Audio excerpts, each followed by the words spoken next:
Hi everyone. Assalamualaikum. Welcome to Texte's another podcast. Today we have very special guest with us. She has joined us from United States.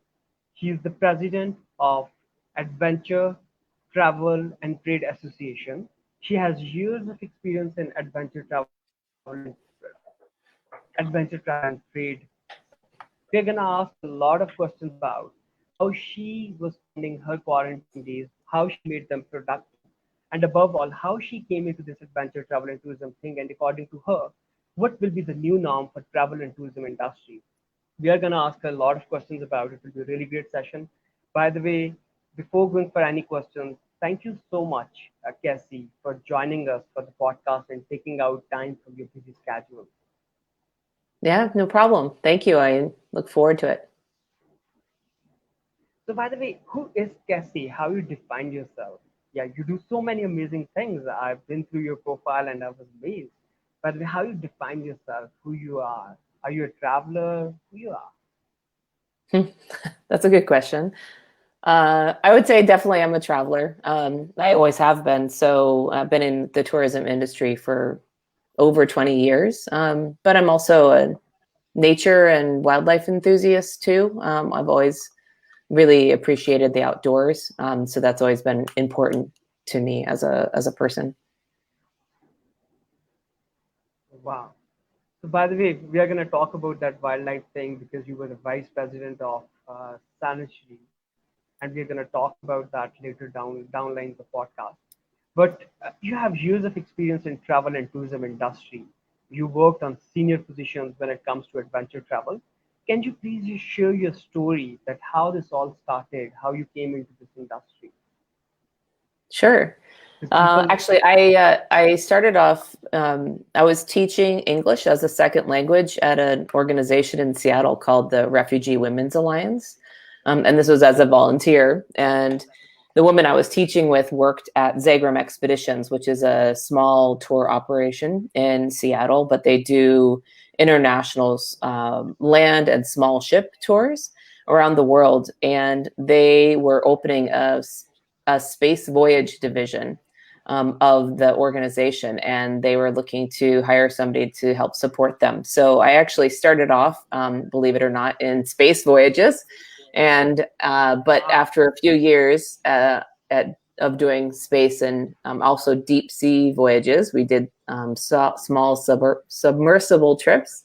I did that work for a couple of years, and then I left, and then it came back, and had experience with marketing. And so then I was working on marketing and sales. And I worked at Zagram over 14 years in many different positions. And then I was the main advocate for adventure travel as sort of a definition at Zagram. And so we were a member of the Adventure Travel Trade Association. And so I went to the events. And so when I decided to leave Zagram, I reached out to the Adventure Travel Trade Association because I had a great relationship, and actually ended up over at ATTA when they needed a marketing person. And that was back in 2012. So been sort of in the industry and made my way there sort of through following my passions. wow, that's really great. So it means you have also experienced all of these things, like when it comes to deep sea adventures or space adventures, you have experienced them all. We're gonna ask you this that what is your favorite, if you can share your favorite experience. But before going for that, you are working in adventure travel and tourism industry. How you define it? What is adventure travel for you? Hmm.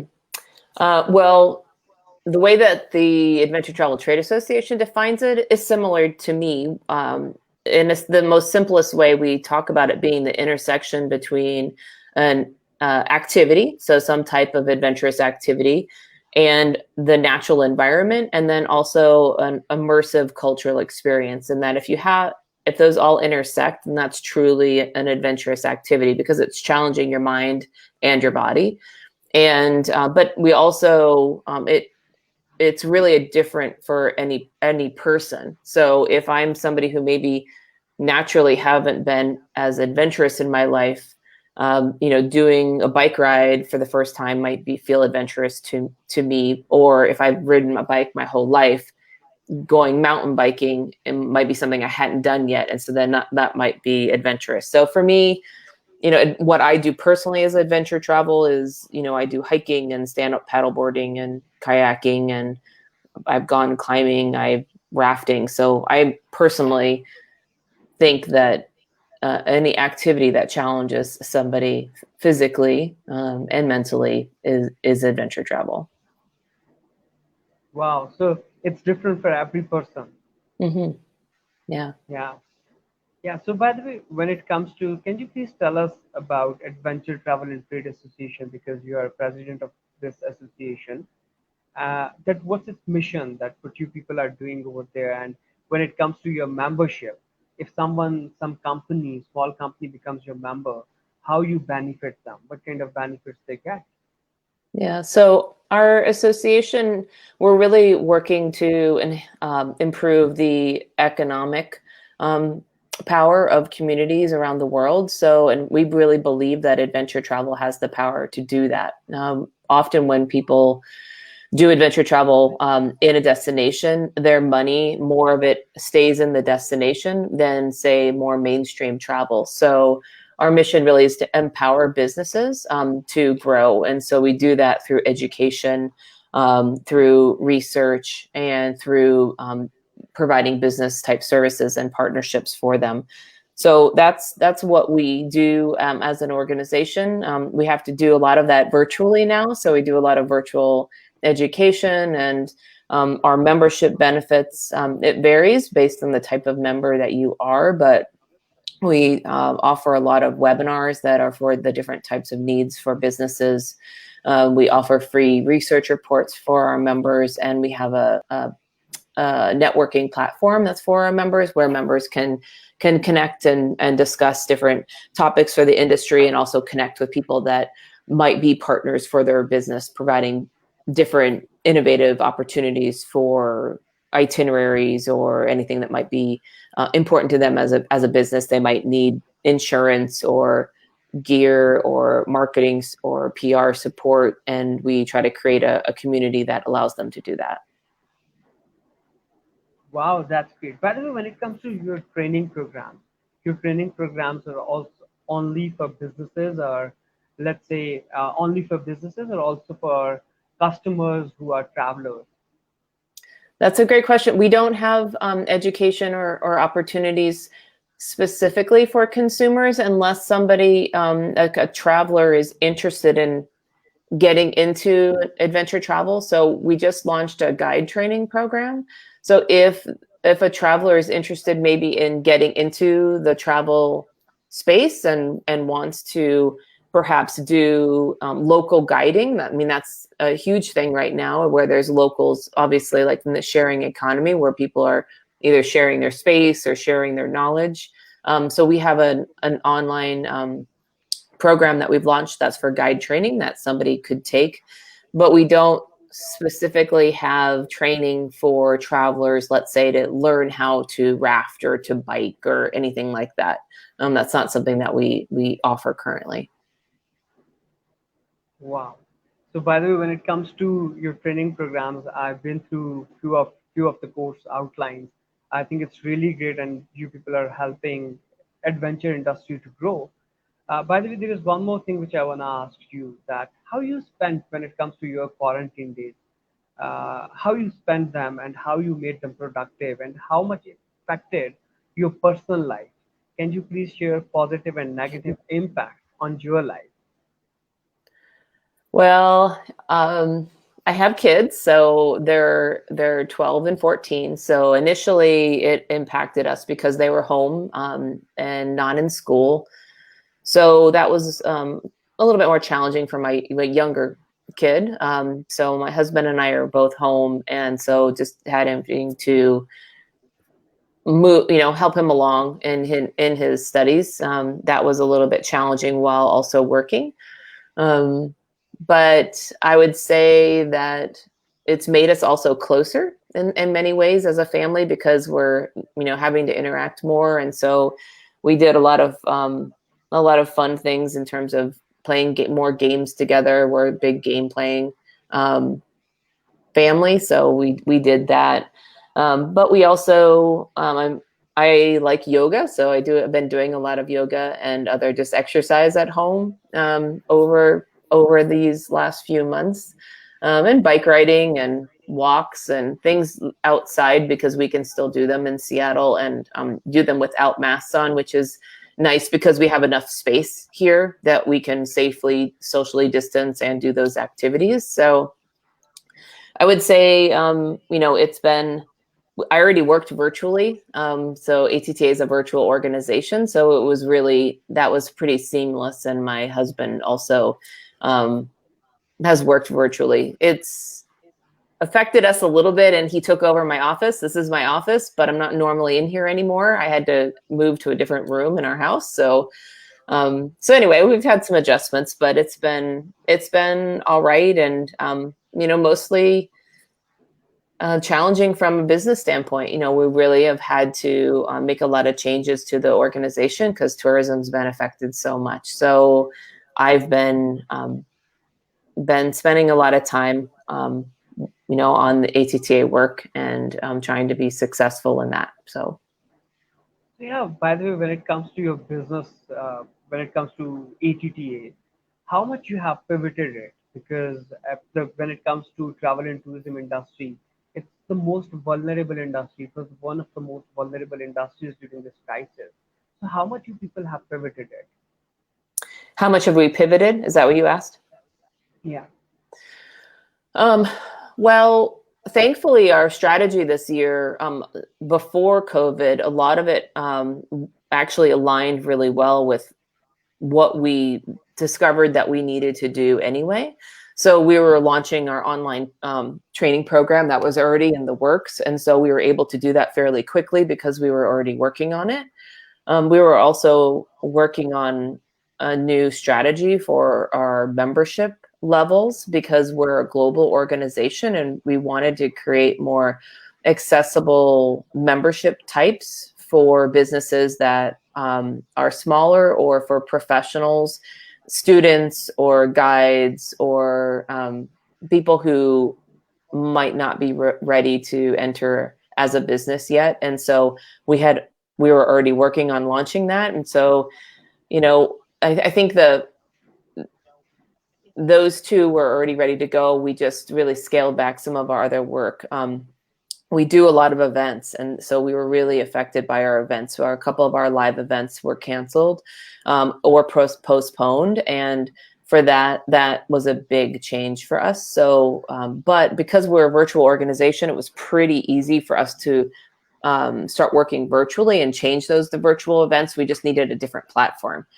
So that all stayed the same, but we have been doing more work with COVID guidelines and trying to create more structure for businesses to come back. So we've been doing a lot of listening to our members and trying to fulfill things that they need. And so these guidelines were super important to them, and keeping a pulse on what travelers are going to do next. So those are been new parts of our strategy. And now, as things not normalize, but as we move into what's next, we're now going to be revisiting, what does 2021 look like? Do we need to continue to pivot in other ways based on what we're sort of seeing landing, like more local and regional travel? Does that stay? Do businesses keep doing that offering that type of travel for travelers, or are they going to move to international? So that's where we're still watching. So, wow. I think, by the way, what's your advice for small startups? There are a lot of small startups who work in travel and tourism industry across the globe, because I did podcast almost in every single country across the globe. And I came to know that there were plenty of startups who were working in this industry.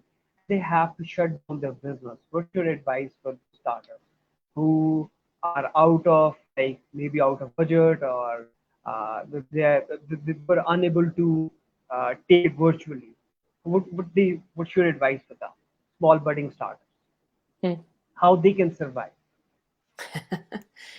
Oh, well, I would say if they're able to pause, that might be smart. Take a few months to let things settle. If they don't have the ability to do some pivoting themselves, because um, it's and taking a more of a little bit of a wait and see, because it can be expensive to continue to run your business, or to see how you can align with other businesses and maybe provide, if you have equipment, like let's say you've bought a van or you have bikes, or what can you do with assets that you might have spent money on? How can you do something unique with maybe restaurants or with local businesses that might need support, and kind of think outside the box, and it might actually create a new business opportunity that you hadn't even been I think thinking this about. is something which is really great, that people need to think out of the box and they need to think according to the situation, and they need to use the existing resources they have to generate revenues. I think this is really a great message for everyone, specifically for startups. So, by the way, globally, there is a discussion going on that sustainable tourism should be the new norm for travel and tourism industry. Why sustainable tourism is important? Can you please tell this for the audience to make them understand? Because there was a statement by President UNWTO that sustainable tourism should be the new norm. It shouldn't be a junk anymore. It should be a mainstream. Yeah. Yeah, well, we have an incredible opportunity right now. No other time in our world would we have had tourism across the globe be on pause.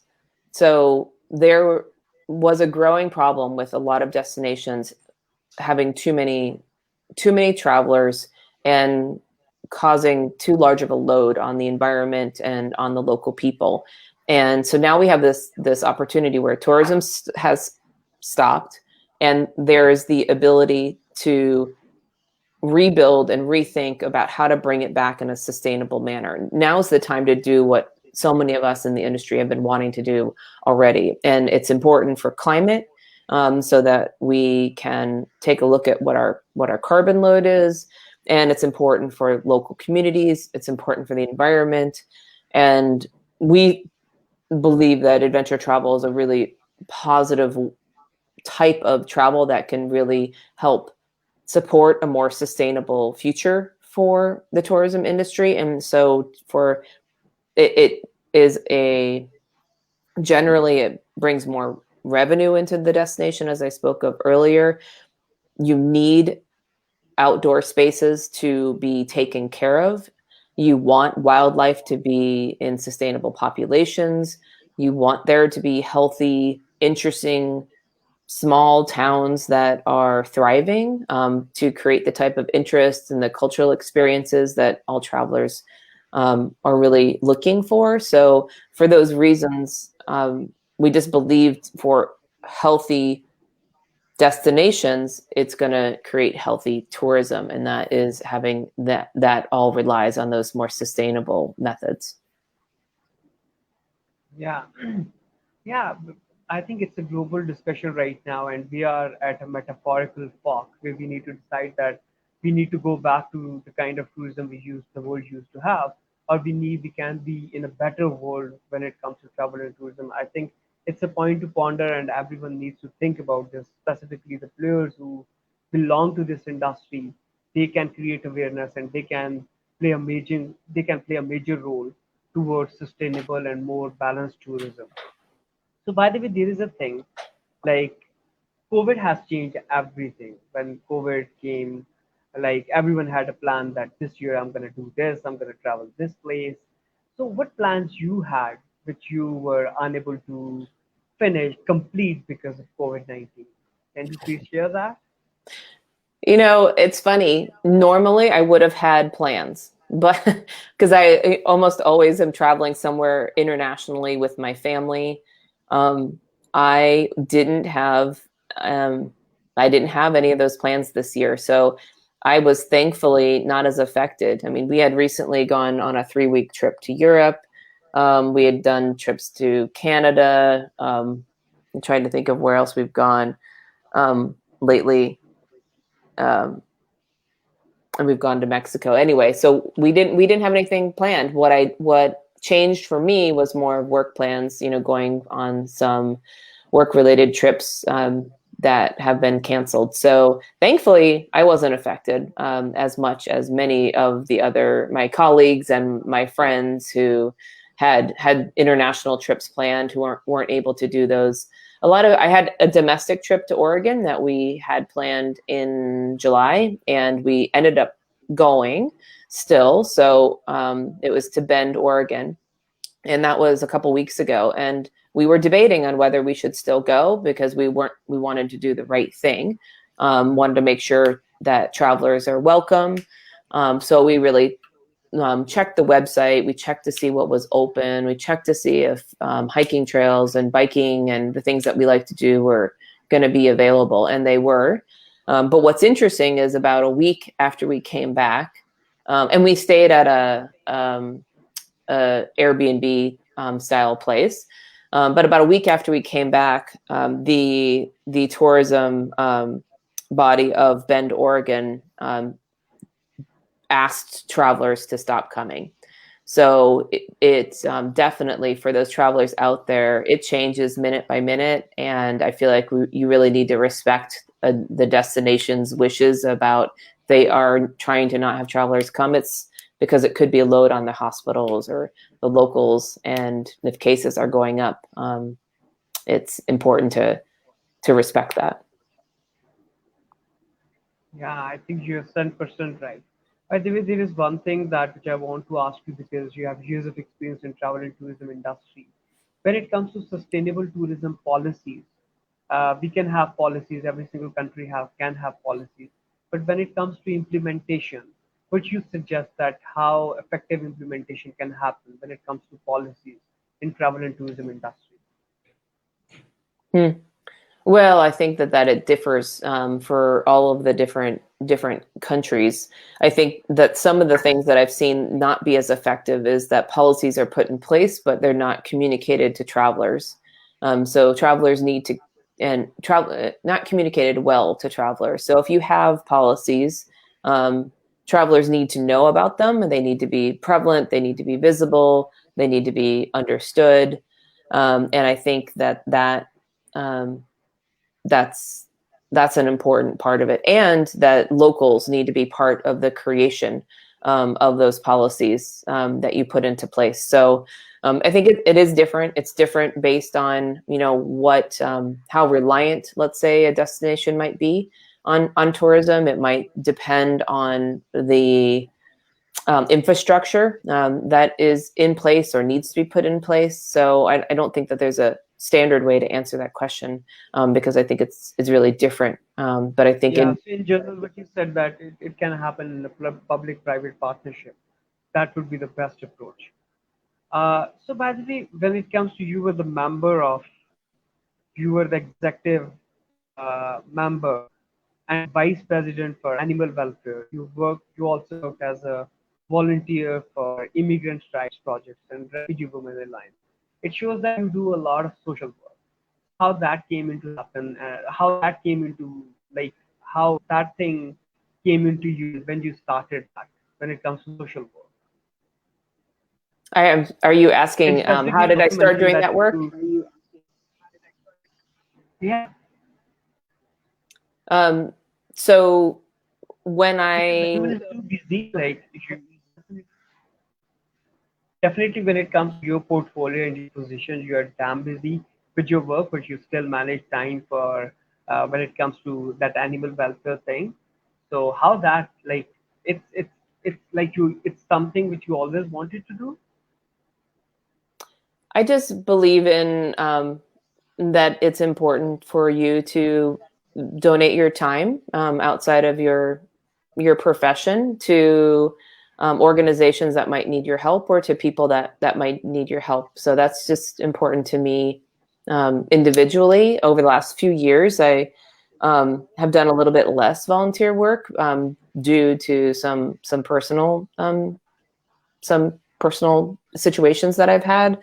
But over the years, it's been something that I've wanted to do in order to give back, either for a wildlife cause or to immigration rights is important to me. Women's leadership is also an important topic for me that at the ATTA I have worked on, in diversity and inclusion and equity right now with Black Lives Matter is something that is also something personally that I'm spending time on to make a difference in my own life, and then also through business as well. Wow, this is really great that you do a lot of social things as well. So, by the way, there is a thing that when it comes to travel and tourism, when it comes to personally to you, which is that country or place you visited before and you really recommend others for adventure tourism? That that place is the best, like Hmm. which you like the Oh, most. Yeah, which place you like the most? Yeah. I like a lot of places, so it's hard to narrow it down. But I would. So specifically for adventure travel and tourism. One of my best experiences was going to Ecuador. I went to the highlands of Ecuador. I really liked Quito, and then we went to the Galapagos as well. And we did some diving, some scuba diving in the Galapagos, and dove with whale sharks. So that was one of my most memorable Wow. experiences. But I also really liked Kosovo in Europe. Kosovo That and was scary. what? Which experience? Whale sharks? Yeah, the diving with the white sharks. Yeah. No, they're gentle. They're gentle creatures. They're huge, but they're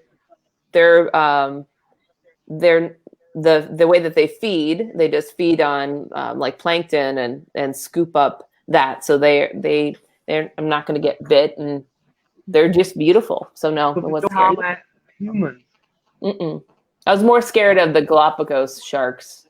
Those um, those were smaller, but a little more scary than the whale sharks. Yeah. You were telling about some other place. Also, you were mentioning some other place.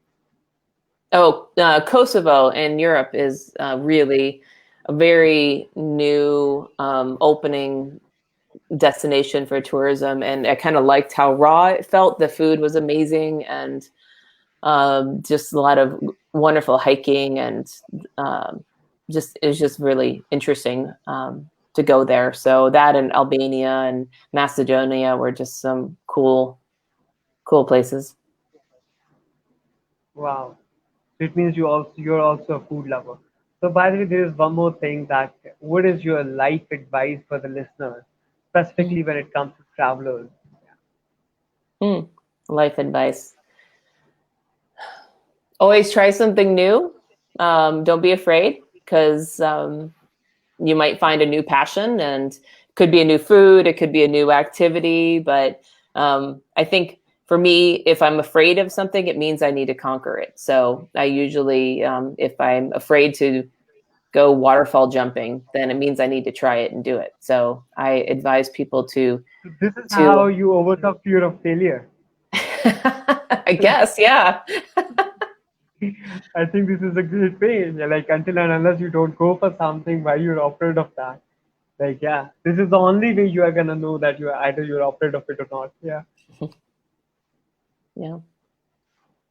So, by the way, Cassie, thank you so much for taking out time doing this podcast with us. It's a 30 minutes podcast and it's 30 minutes on the dial.